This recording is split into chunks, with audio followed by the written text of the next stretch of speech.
13월의 보너스라고 불리는 연말정산. 하지만 연말정산 신고를 잘못했다가는 낭패를 볼 수 있다는 사실 알고 계셨나요? 오늘의 법인카드에서는 연말정산 시 잘못 신고한 경우 어떠한 일이 벌어지는지 알아보도록 하겠습니다. 같은 직장을 다니는 A씨와 B씨가 있습니다. 띵동! 핸드폰 알람이 울려 확인해보니 월급이 들어왔네요. 작년 연말정산 환급금이 함께 들어온다는 생각에 부푼 마음으로 확인하는 A씨와 B씨. 그런데 이게 무슨 일이죠?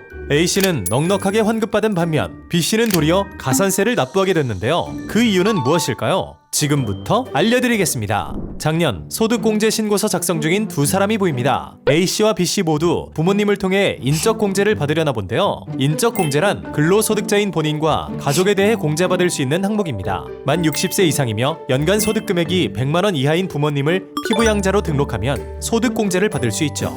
A씨는 어머니를 피부양자로 등록하려고 하는데요. 어머니가 최근 시니어 모델을 시작하셔서 촬영 후 일용근로소득으로 일당을 받고 계십니다. 일당의 연간 총합이 100만원을 초과하는데요. 이에 A씨는 고민하다가 피부양자로 어머니를 등록합니다. B씨도 어머니를 피부양자로 등록하고 있습니다. B씨의 어머니는 A씨의 어머니와 다르게 현재 아예 소득활동을 하고 있지 않네요. 올해 퇴직을 하면서 퇴직금 총액을 100만원 이상 지급받았지만 근로소득이 아니니 상관없을 거라 생각하는 B씨. 어머니를 피부양자로 등록합니다. 두 사람 모두 인적공제를 등록했지만 전혀 다른 결과가 나왔습니다. 우선 A씨 어머니의 경우 문제없이 인적공제를 받을 수 있습니다. 왜냐하면 일용근로소득인 경우 원천징수로 납세 의무가 종결되어 소득의 크기에 상관없이 공제가 가능하기 때문입니다. 이렇게 어머니를 피부양자로 등록한 A씨는 150만원의 소득공제 혜택을 받을 수 있었습니다.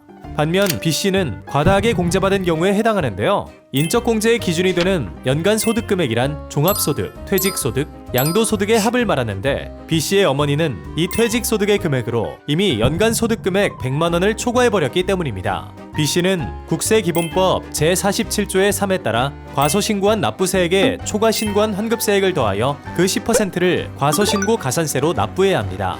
또한 정해진 기간 내에 세금을 납부하지 않은 것으로 판단되기 때문에 국세기본법 제47의 5, 제1항에 의해 미납되는 기간만큼 납부 불성실 가산세까지 납부해야 합니다.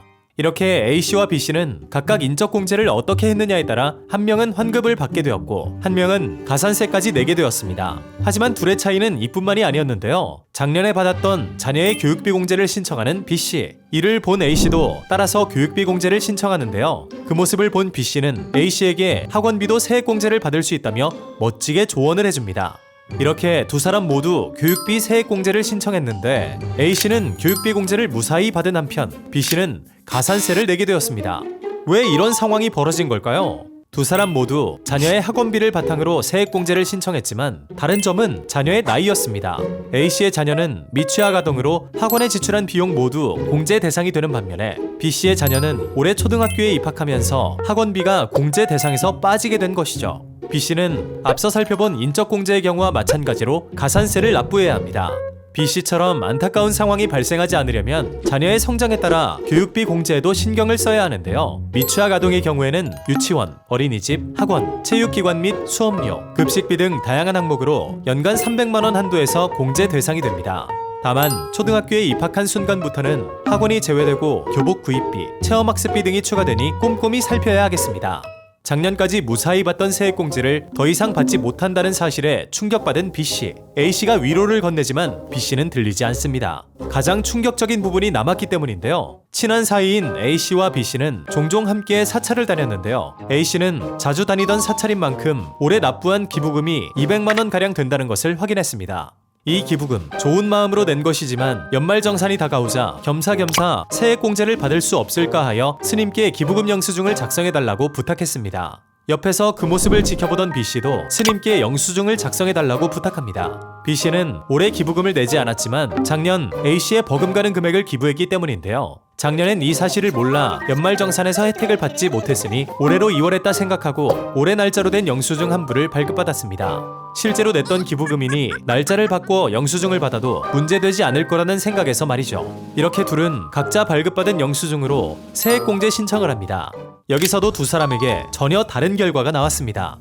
A씨는 문제없이 공제 혜택을 받을 수 있었습니다. 실제로 종교단체에 낸 지정기부금은 연말정산 때 정해진 한도 내에서 공제 혜택을 받을 수 있는데요. 하지만 B씨의 경우는 부당공제를 받은 경우에 해당합니다. 작년에 납부한 기부금의 경우 연말정산 경정 청구, 즉 과다 납부한 세액을 바로잡을 수 있는 제도를 통해 정상적으로 이월받을 수 있었는데요. 하지만 B씨는 그 사실을 몰랐나 보네요. 안타깝게도 B씨와 같이 영수증을 허위로 작성한 경우 부정행위에 의한 부당공제가 됩니다. 여기서 말하는 부정행위란 조세범 처벌법 제3조에서 규정하고 있는데요. 다음 각 호에 어느 하나에 해당하는 행위로서 조세의 부과와 징수를 불가능하게 하거나 현저히 곤란하게 하는 적극적인 행위를 말합니다. 해당 경우처럼 허위 영수증을 작성해 연말정산을 받은 경우 제2호에 해당하죠. 이런 경우 실수가 아닌 고의성이 있는 부정행위로 판단되기 때문에 10%의 과소신고 가산세가 아닌 40%의 부정과소신고 가산세를 납부해야 합니다. 추가로 기존에 공제받았던 금액과 납부 불성실 가산세까지 함께 납부해야 하죠. 가산세를 포함한 추가 납부를 하게 된 B씨는 충격을 금할 수 없었습니다. 이러한 가산세는 고의나 과실 유무와는 관련 없이 의무 위반 사실만 있으면 부과되는데요. 즉, 세법을 몰랐다거나 착오했다고 해서 피해갈 수 없다는 것입니다. 그렇기 때문에 연말정산 시 미리미리 주의가 필요합니다. 그렇다면 이미 과소신고를 해버린 이후에는 별달리 바로잡을 방법이 없을까요? 이 경우 수정신고를 하면 일부 감면이 가능하다는 점, 수정신고를 하더라도 과소신고 가산세, 납부 불성실 가산세가 기존과 동일하게 적용되지만 과소신고 가산세에 대해서는 감면이 들어갑니다.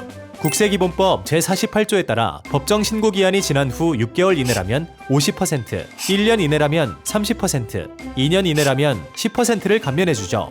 그렇기 때문에 과다공제 신청한 것을 발견한다면 이 시기를 이용해 바로잡아야 하겠습니다. 오늘은 똑똑하게 연말정산을 하는 방법에 대해 알아보았는데요. 똑같은 공제 항목이더라도 환급을 받을 수도 세금을 더 낼 수도 있다니 연말정산 시 더 꼼꼼히 살펴봐야겠습니다. 그럼 지금까지 법인카드였습니다.